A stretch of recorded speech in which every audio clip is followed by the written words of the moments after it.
नमस्कार, जय हिंद प्यारे साथियों। किसी भी देश की उन्नति के लिए, विकास के लिए सबसे ज़्यादा ज़रूरी हो जाता है उस देश की जनसंख्या किस प्रकार बढ़ रही है।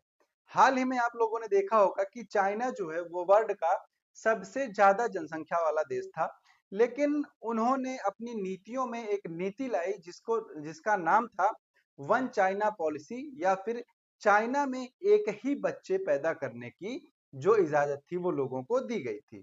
और इसके चलते ये हुआ कि वहां पर जो जनसंख्या वृद्धि थी वो क्या हो गई, वो धीरे धीरे कम होती गई और जो युवा वर्ग की जनसंख्या थी वो कम हो गई।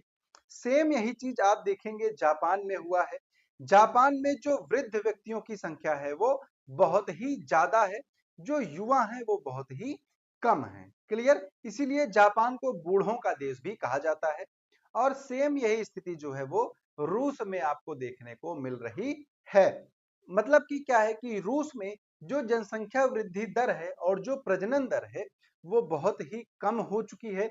और इसी के चलते जो रूस के राष्ट्रपति हैं पुतिन, उन्होंने बोला है और एक पॉलिसी लॉन्च की है, सेक्स ड्यूरिंग वर्क पॉलिसी। मतलब कि सुनने में आपको बहुत ही अजीब लग सकता है, लेकिन इन्होंने बोला कि जो आपको ऑफिस में काम करने के लिए जो टाइम मिलता है और बीच में आपको लंच कॉफी के लिए जो टाइम मिलता है, उसके बीच में आप क्या कर सकते हैं, इंटरकोर्स कर सकते हैं और आप मतलब एक तरह से बच्चे पैदा कर सकते हैं। ठीक है? तो इस चीज को पूरा समझने के लिए यहाँ पर वीडियो को लास्ट तक देखेंगे। तो देखिए क्या बोला गया है। वाल जो फर्टिलिटी रेट है वो बहुत ही ज्यादा इंपॉर्टेंट होता है किसी भी देश के किसमें, ग्रोथ में। और ये घट चुका है किसका, रसिया का। और इसी को लेके जो वहां के राष्ट्रपति पुतिन जी हैं ये काफी ज्यादा चिंतित हैं और फ्रस्ट्रेटेड भी इनको माना जा सकता है।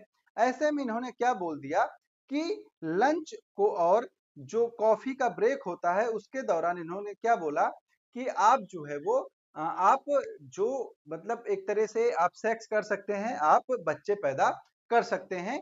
और यहाँ के जो स्वास्थ्य मंत्री हैं उन्होंने भी ये बोला कि काम के टाइम पर, ठीक है, उन्होंने क्या बोला कि काम के टाइम का जो प्रेशर है उसको एक बहाने के रूप में बताया कि वो क्या है, एक बहाना है।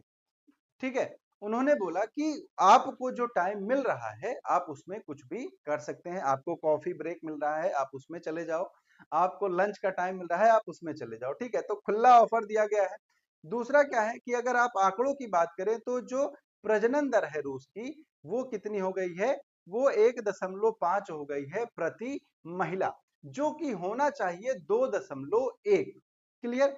तो ये सबसे बड़ी चिंता की बात है। बाकी चीजें जो है वो बयानबाजी है, लेकिन जो आंकड़े हैं वो दर्शाते हैं कि यहाँ पर चिंता का विषय जो है वो बना हुआ है। क्लियर? यहाँ पर मैंने आपको बताया कि काम का प्रेशर बच्चा ना पैदा करने का बहाना नहीं हो सकता है। आप काम के बीच में ब्रेक लेकर शारीरिक संबंध जो है वो बना सकते हैं।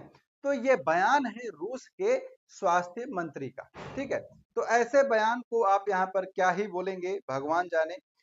ठीक है?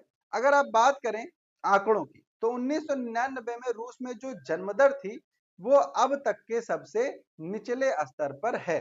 मतलब जो रेट है इनका, बर्थ रेट है वो बहुत ही ज्यादा कम है। दूसरा रीजन है इनका जनसंख्या कम होने का कि जो रूस का और यूक्रेन का युद्ध हो रहा है, उस युद्ध की वजह से बहुत सारे नागरिक इनके देश छोड़कर क्या कर चुके हैं, पलायन कर चुके हैं। तीसरा सबसे बड़ा ये है कि बर्थ रेट जो है वो कम हो चुकी है और डेथ रेट जो है वो ज्यादा हो चुकी है। तो अगर जन्म दर कम है, मृत्यु दर ज्यादा है, लोग पैदा कम हो रहे हैं, मर ज्यादा रहे हैं, तो ऐसी स्थिति में क्या होगा, ऐसी स्थिति में जो जनसंख्या है वो ऋणात्मक रूप से कम होती है। क्लियर?